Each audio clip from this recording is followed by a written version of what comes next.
آپ کو بھی پتہ چل گیا ہوگا کہ ہمارے بھائی حضرت مولانا طارق جمیل صاحب کے صاحبزادے وہ فوت ہو گئے ہیں۔ اب مختلف قسم کی آواز آ رہی ہیں، تو یہ اور دل دکھانے والی بات ہے۔ مولانا اس وقت صدمے میں ہیں۔ جس کو یہ پیش آتا ہے اسی کو پتہ ہوتا ہے کہ اولاد کے جانے کا کیا غم ہے۔ صحیح حدیث میں آتا ہے کہ میرے آقا رحمت دو عالم صلی اللہ علیہ وسلم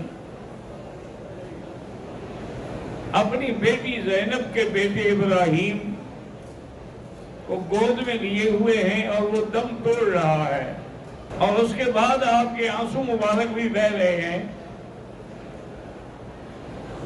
اور ارشاد فرما رہے ہیں کہ واللہ یا ابراہیم انا بفراقک لمحزونون ولا نقول الا كما يحب ربنا ويرضى انا للہ وانا الیہ راجعون۔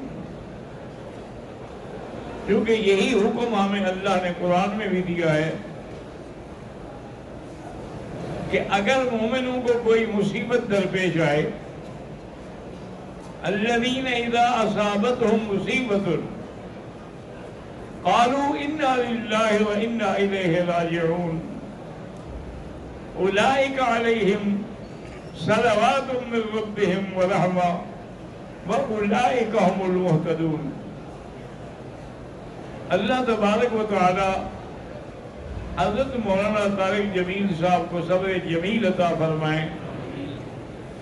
واقعی ان کے لیے ایک بہت بڑا صدمہ ہے، کیونکہ میرا تو اپنا بیٹا فوت ہوا ہے، مجھے پتا ہے نا کہ اولاد کے جانے سے کتنا غم ہوتا ہے، اور علاج بھی ماں سوا اس کے کوئی نہیں کہ آدمی ناریدہ پڑے۔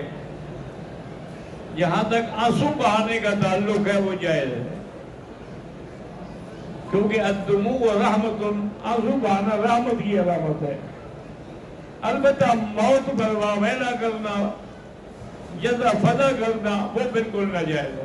بہرحال آپ تمام حضرات خلوص دل سے دعا کریں کہ اللہ حضرت مولانا طارق جمیل صاحب کو صبر جمیل عطا فرمائیں، اور پسماندگان کو بھی صبر جمیل عطا فرمائیں، اور اللہ ان کے بیٹے کو غلطی ہے یا جو بھی ہوا ہے جنت الفردوس نصیب فرمائیں۔ سب دعا کیجئے گا۔ کعبۃ اللہ کے سامنے بیٹھے ہیں آپ، یہ اتنا بڑا مقام ہے کہ یہاں یقین ہو تو پھر دیر بھی نہیں لگتی دعا مقبول ہونے میں۔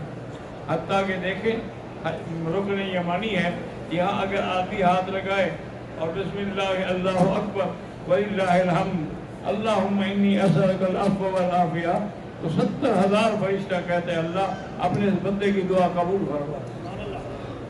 تو ایسا موقع پھر تمہیں کب ملے گا کہ طواف بھی ہو، حجر اسود بھی ہو، مقام ابراہیم بھی ہو، جہاں کھڑے ہو کر اللہ کے پیغمبر حضرت خلیل اللہ نے دعائیں مانگی، جہاں کھڑے ہو کر میرے آقا سیدنا محمد مصطفیٰ صلی اللہ علیہ وسلم نے دعائیں مانگی، تو اللہ پاک سے آپ بھی دعا کریں، میں بھی دعا کروں۔ دینی پروگرامز کی پروفیشنل میڈیا کوریج کا بااعتماد نام، میسج ٹی وی۔